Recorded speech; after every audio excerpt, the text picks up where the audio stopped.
Washington, D.C., the air was thick in the Senate chamber as two of America's top intelligence chiefs faced a storm of questions that could shake the nation's trust to its core. Director of National Intelligence Tulsi Gabbard sat firm. CIA Director John Ratcliffe looked unfazed. But then came the moment that cut through the silence like a blade. Senator Ron Wyden leaned forward, eyes locked. Would the two of you cooperate with an audit to prove no classified information was leaked in that signal chat? This wasn't just about encrypted messages. This was about accountability, about trust, about the invisible line between transparency and secrecy, suddenly brought into the light by a journalist accidentally added to a high-level group chat on military operations in Yemen. Gabbard didn't flinch. "I have no objection," she said, her voice clear. Ratcliffe followed, pledging full cooperation. "The use of signal is permissible," he added, but the chamber wasn't convinced. America watched, waiting. One slip, one chat, and now the entire intelligence community stands under a microscope. If you want to stay ahead of these high-stakes political flashpoints and never miss the next turning point, subscribe now, because in global politics, the real stories are always between the lines. In an unprecedented move, the U.S. federal government has begun laying off thousands of employees across critical departments, many of whom held high-level security clearances. Spearheaded by President Donald Trump and Elon Musk's controversial Department of Government Efficiency, DOGE, the mass firings are part of a larger campaign to shrink the federal bureaucracy. But experts warn this campaign could have catastrophic consequences. Let's break it down.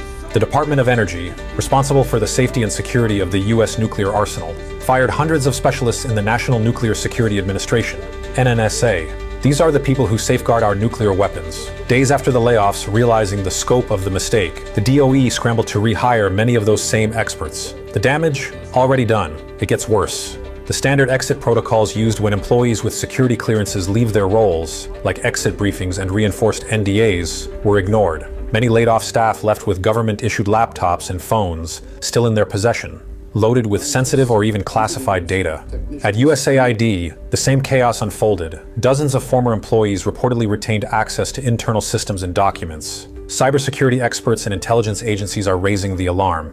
This is exactly how foreign governments recruit spies. Disgruntled, unemployed, and armed with knowledge, these former employees are now prime targets for adversarial nations. Meanwhile, at the Securities and Exchange Commission, SEC, over 10% of the workforce is leaving through early retirements and buyouts. That could cripple oversight of financial markets and weaken enforcement of economic regulations at a critical time. This isn't just bureaucratic chaos, it's a national security crisis. The sudden uncoordinated layoffs have exposed massive holes in America's defense infrastructure, intelligence protection, and global stability.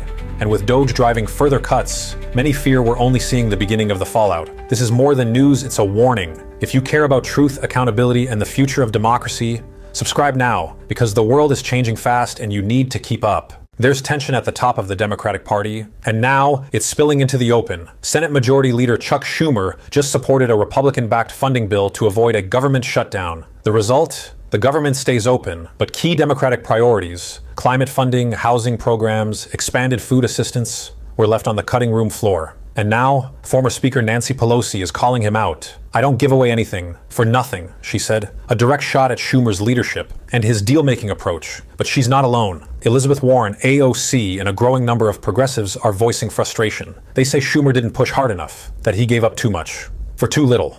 Schumer defends the deal. He says it was necessary to avoid catastrophe, that a shutdown would have allowed Donald Trump and the GOP to force devastating spending cuts. But outside the Capitol, things are heating up. Protesters have gathered at Schumer's New York home, demanding answers, demanding resignation. They're calling this a betrayal, saying the party promised to fight for working people, and now they're backing down when it matters most. So here's the bigger question. Is this just a disagreement or a fracture?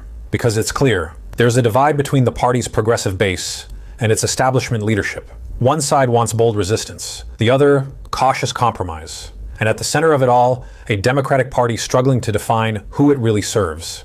So ask yourself, is holding the government open worth gutting your values? Or is this exactly why voters are losing faith? Subscribe if you believe leaders should stand for something. Subscribe, and if you want the truth behind the headlines. And subscribe, because the real story in Washington isn't the shutdown we avoided, it's the trust that's slipping away.